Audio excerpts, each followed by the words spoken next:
Oggi sono a Vicenza con Raela, lei ha 35 anni, croata, da quando ha 4 anni vive qua, sposata con Luca Vicentino da 11 anni, hanno due bellissimi figli, uno è Eric e uno è Noemi. Lei a dicembre contrae il Covid, ma le cose purtroppo non vanno come dovrebbero. Vi racconto una storia fatta di grandi sofferenze, ma anche di grande forza e grande tenacia.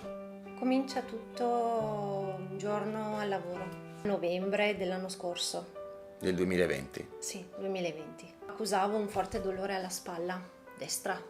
È cominciato anche a salirmi al collo, è iniziato a farmi male anche l'orecchio destro. Pensavo di aver preso un colpo d'aria e il giorno dopo mi sono svegliata, mi suona la sveglia perché ovviamente dovevo andare al lavoro e non ero più capace a tirar su la testa. Avevo un mal di testa fulminante e la febbre era già salita a 40 e niente, abbiamo aspettato di essere contattati per andare a fare il tampone. Avevo sempre 40 e mezzo e non scendeva né con la tachipirina né col Moment né con niente. La notte non ero capace a stare ferma e ho cominciato subito a prendere cortisone e antibiotico. Avevo capito che avevo preso il Covid perché non avevo più gusto e olfatto. Dopo 15 giorni avevo questa fortissima pressione dentro la testa, avevo Ed eri sempre ancora positiva. tantissima ed ero ancora positiva. Una sera, come tante, vado in bagno e c'era mio marito e mi dice: cosa hai fatto? Cosa hai fatto? E avevo tutto il sangue che colava dall'orecchio praticamente. Non sentivo più questa pressione dentro l'orecchio, però ho cominciato a non sentire qualsiasi cosa, magari che cascava per terra, eccetera. E cominciava la vertigine, cominciava a girare tutto e io all'improvviso mi trovavo per terra. Diciamo che da lì ho smesso praticamente di vivere. Cominciano gli svenimenti e le cadute. Sono andata in ospedale. Sono andata più di una volta in ospedale. Allora, la prima volta mi hanno dato diagnosi otite bilaterale. Niente, come mi alzavo la mattina per venire a fare una moka e praticamente lui, tornando dal lavoro, dal turno di mattina, lui mi trovava per terra in un lago di vomito e col mio corpo che non rispondeva a me. Cioè tremavo, avevo tipo degli attacchi epilettici. Mi sono rivolta al pronto soccorso per ben 3 volte e continuavo ad avere questi vomiti violenti, ma questo vomito non cessava. Continuavo a vomitare e tremare. Ci siamo rivolti a un notorino privatamente. Ho fatto l'attacco, ho fatto la risonanza magnetica. È sicuramente stata un'infezione post-Covid, ma non sapeva che cosa potessi avere. Non ha voluto neanche che lo pagassi perché ha alzato le mani e ha detto: signore, non so più cosa fare, perché mi aveva dato tutti i farmaci per le vertigini, mi aveva dato tutte le cose che su di me non funzionava. Grazie a una persona che si chiama Andrea Saronco abbiamo scritto al giornale a cercare qualche medico che potesse dare una risposta a tutto questo. È arrivata una risposta da una dottoressa di Ferrara, è la dottoressa Michela Borin, che ringrazio veramente tanto. E secondo lei avevo la sindrome di Meniere. Felicissima di avere un nome a questa cosa, alle mie cadute, ai miei vomiti, al mio non sentire. Sempre grazie a lei ho conosciuto il medico che mi segue tuttora, è il dottor Fresina, che è un otorino veramente speciale. Lui è primario dell'ospedale di Valdagno. C'è una cura?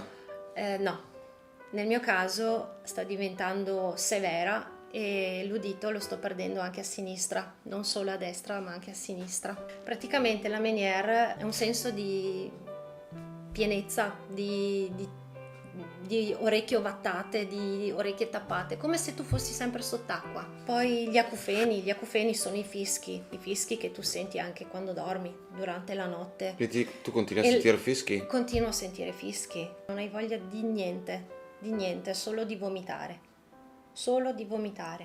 Le vertigini che non ti permette di uscire di casa senza essere accompagnato. È da novembre che non tocco la macchina perché non ho stabilità nel camminare, non ho stabilità, cioè la ventola che c'è sul soffitto. Se io guardo quella, si scatena la vertigine, io comincio a vomitare. Da dicembre una condizione dove praticamente hai le vertigini, non esci di casa, vomiti, attacchi epilettici, hai perso l'udito da un orecchio e l'altro sta lentamente anche quello peggiorando e non c'è una cura.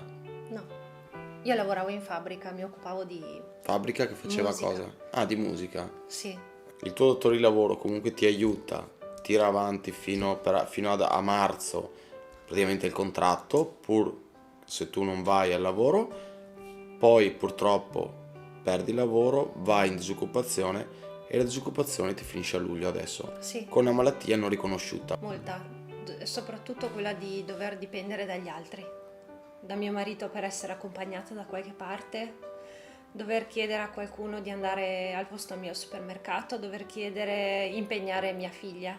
Comincio a sentirmi un peso per loro. Correvo destra e sinistra, facevo tutto per tutti. Praticavo motocross, paghiamo tutto. Quindi con lo stipendio di tuo marito Con lo fondamentalmente? stipendio, sì, con lo stipendio di mio marito. E i risparmi sono andati tra le visite e gli esami e medici privati. È difficile. È una persona che ha bisogno degli altri, anche solo a volte per andare in bagno, anche solo per fare una doccia. Non c'è la rela di una volta. Ti porta anche nella più totale solitudine, oltre al tuo silenzio, perché non è che io sono nata sorda, io ero in mezzo alla musica. Il mio unico desiderio è vederli crescere, vederli diventare grandi, vederli diventare genitori. E fa paura questo, sì. Per chi volesse aiutare Rael e la sua famiglia in questo momento di difficoltà, per le visite mediche, per gli apparecchi acustici futuri e via, vi lascio l'IBAN qua sotto. Per associazioni che volessero contattarlo, per chi volesse offrirle un lavoro che ha dato le sue condizioni, può contattarla, scriverle, e quindi grazie.